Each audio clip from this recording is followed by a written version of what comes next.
I have a great pleasure. J'ai le grand plaisir de souhaiter la bienvenue à la Première ministre de la République populaire du Bangladesh, Son Excellence Madame Sheikh Hasina, et je l'invite à s'adresser à l'Assemblée. বিসমিল্লাহির রহমানির রহিম সম্মানিত সভাপতি আসসালামু আলাইকুম এবং very good morning to you Bonjour à tous et à toutes.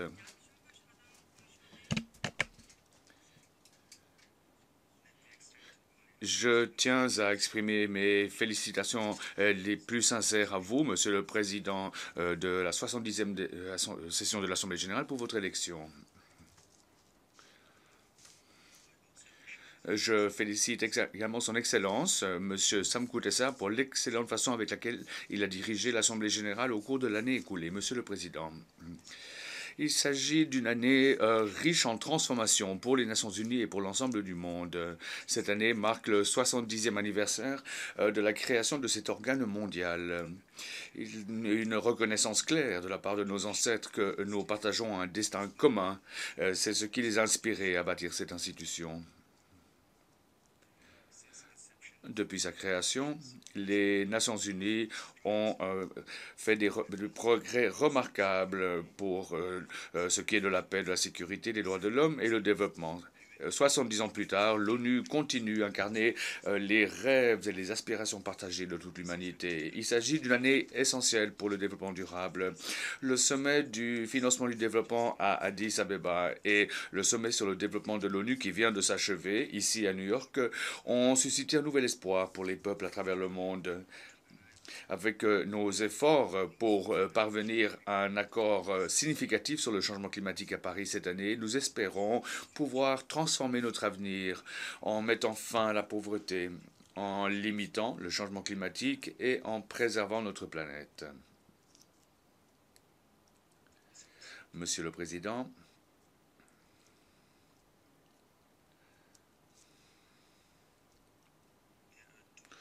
il y a deux défis mondiaux qui représentent la plus grande menace à la viabilité de la civilisation humaine. Premièrement, le terrorisme et l'extrémisme violent qui demeurent des entraves graves à la paix et au développement dans le monde. Les terroristes n'ont pas de religion. Le terrorisme et l'extrémisme violent sont des défis mondiaux. Tous les pays devraient être unis pour lutter contre ces derniers. Je suis moi-même une victime du terrorisme et de l'extrémisme violent. Mon père, le père de la nation, Bangabandhu Sheikh Mujibur Rahman, ma mère, Begum Fazilaten Samujib, trois frères et d'autres proches ont été brutalement assassinés le 15 août 1975. Moi-même, j'ai été la cible d'au moins 19 attaques terroristes. Mon gouvernement, par conséquent, applique une politique de tolérance zéro à toutes les formes de terrorisme, d'extrémisme violent et de radicalisation. Nous œuvrons sans relâche pour lutter contre l'extrémisme et les forces anti-libération et nous restons qui continuent à être actifs, ces forces de détruire le caractère démocratique, progressif et séculier de notre nation. Deuxièmement, le changement climatique est également un défi formidable en termes de développement. Nous ne serons pas en mesure de poursuivre nos efforts de développement si le changement climatique n'est pas traité comme il se doit. Le nouveau programme de développement énonce clairement que toutes nos actions doivent être sous-tendues par notre engagement fort à protéger et préserver notre planète, notre biodiversité et notre climat.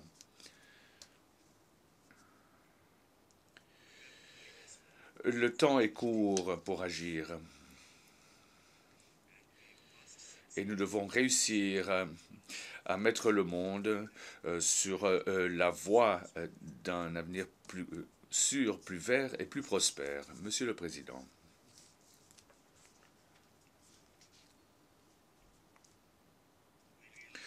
Nous savons également que la coopération régionale est essentielle pour favoriser le développement durable, ainsi que pour parvenir à des sociétés pacifiques et stables. Le Bangladesh a joué un rôle de chef de file pour bâtir des processus de coopération régionaux tels que le SARC, BIMSTEC et BCIM-EC. Nous avons également lancé des initiatives pour développer les infrastructures, pour renforcer le commerce et les contacts entre les personnes, entre le Bangladesh, le Bhoutan, l'Inde et le Népal. Aujourd'hui, nous sommes les témoins de migration et de mobilité humaine sans précédent qui refaçonnent complètement l'histoire et la géographie. La migration a été reconnue comme étant un élément de développement clé dans le programme de développement à l'horizon 2030. La coopération est essentielle entre nos pays pour que nous puissions réellement profiter du plein potentiel des migrations. Avec cet objectif, nous avons décidé de diriger le Forum mondial sur la migration et le développement en 2016. Monsieur le Président,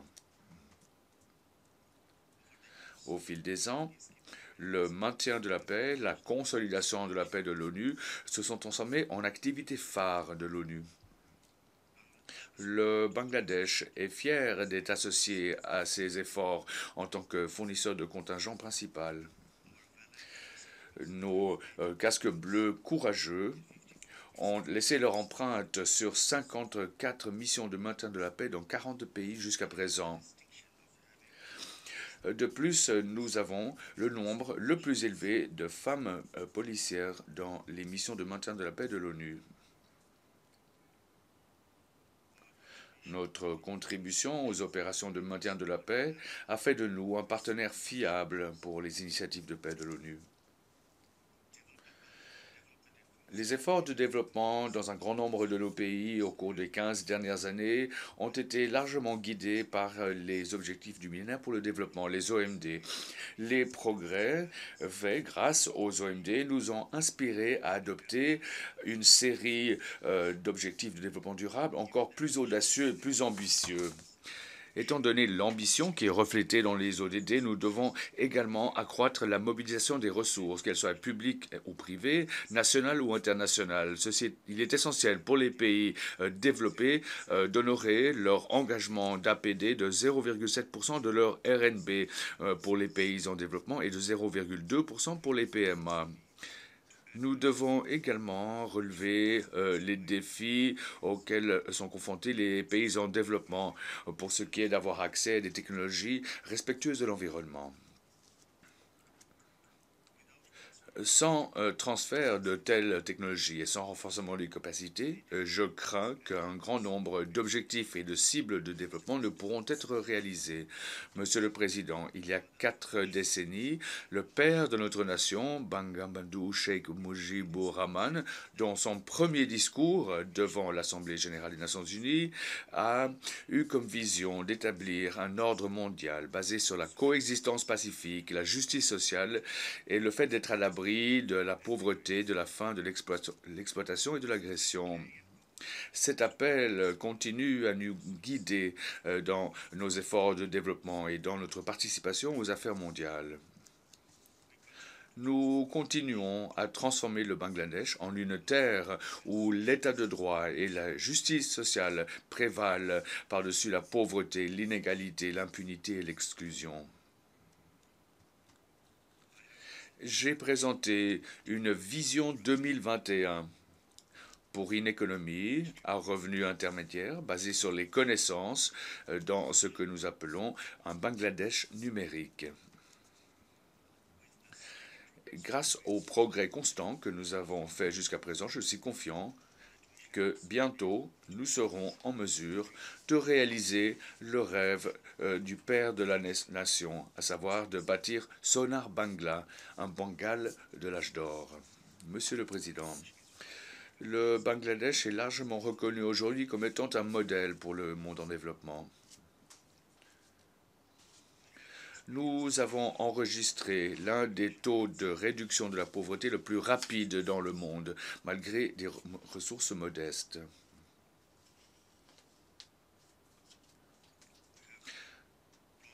Nous avons réduit le taux de pauvreté de 56,7% en 1991 à 22,4% aujourd'hui. Le Bangladesh a déjà atteint ou est sur la voie d'atteindre les OMD 1, 2, 3, 4, 5 et 6.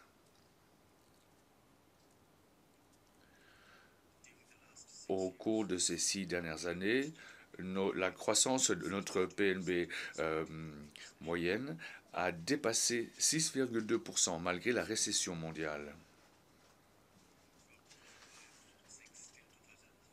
De 2005 à 2016, nos revenus grâce aux exportations se sont multipliés par 3. Et pendant cette même période, nos réserves de devises étrangères ont augmenté 7,5 fois. Elles sont passées de 3,5 milliards de dollars à 26 milliards de dollars. Et pendant cette période, le Bangladesh est sorti de la catégorie du faible développement humain du PNUD et passé à la catégorie intermédiaire. Et nous sommes également sortis de la catégorie de pays à faible revenu de la Banque mondiale à la catégorie des revenus intermédiaires. Nous réalisons qu'investir dans notre capital humain, et notamment compte tenu de notre grande population de jeunes, pourra nous donner de nombreux dividendes. C'est pour cette raison que notre gouvernement a mis un accent tout particulier sur l'éducation et la santé pour tous. Nous offrons des aides actuellement à 13,4 millions d'étudiants venant de familles pauvres et une éducation gratuite pour les filles jusqu'au niveau secondaire supérieur pour éviter la déscolarisation. Le premier jour de cette année, nous avons distribué plus de 334 livres scolaires, 334 millions de livres scolaires partout dans le pays. Depuis 2010, près de 1,59 milliard de manuels scolaires ont été distribués. C'est peut-être l'effort le plus important partout dans le monde. Nos populations qui vivent dans les zones rurales reçoivent près de 200 services de 5275 centres numériques. Ils ont accès à des services de santé, de plus de 16 500 centres de santé connectés à l'Internet.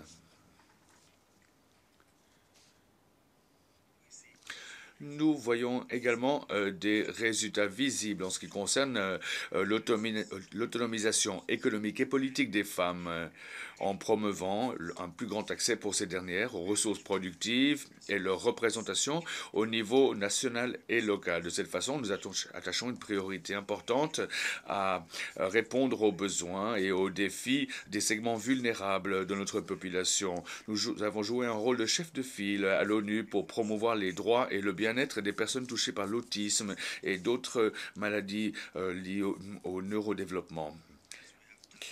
Monsieur le Président, comme nous l'avons fait pendant la période des OMD, nous aimerions mener par l'exemple pour la mise en œuvre des ODD au Bangladesh. En donnant l'importance qui lui est due au cadre des ODD, nous sommes actuellement en train de développer le prochain plan quinquennal pour 2016-2020. Mon gouvernement est déterminé à faire en sorte que personne ne soit laissé en marge dans notre aspiration à bâtir une société résiliente, pacifique et prospère. Nous croyons que le développement durable ne peut être réalisé en l'absence d'une paix durable et la sécurité. Nous restons engagés, comme toujours, à respecter la paix et l'état de droit et à mettre fin à la culture de l'impunité. Dans cet esprit, nous recherchons les auteurs de crimes de guerre, de crimes contre l'humanité, de viols et de génocide commis pendant notre guerre de libération de 1971. Notre gouvernement attache la plus grande importance à la préservation de l'harmonie religieuse et de la tolérance qui a marqué notre tissu social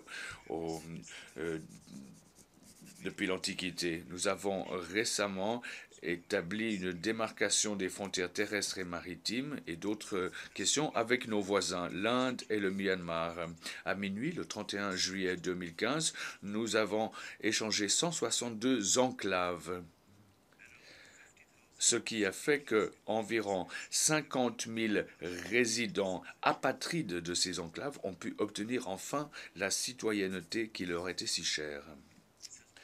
Ceci a permis de mettre un terme de façon pacifique à la situation humanitaire des résidents de ces enclaves. Et de cette façon, en agissant conjointement avec l'Inde, nous avons établi un précédent unique pour le reste du monde.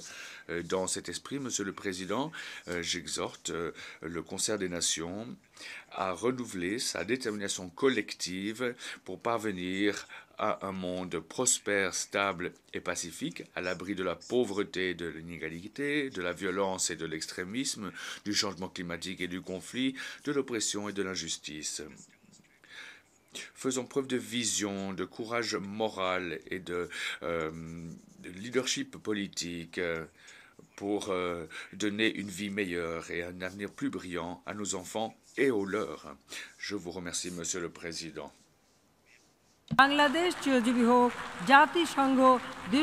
Que le Bangladesh vive pour toujours, vive les Nations Unies. On behalf of the General Assembly, I wish to thank the Prime Minister of the People's Republic of. Je remercie le représentant de la République populaire du Bangladesh pour cette allocution.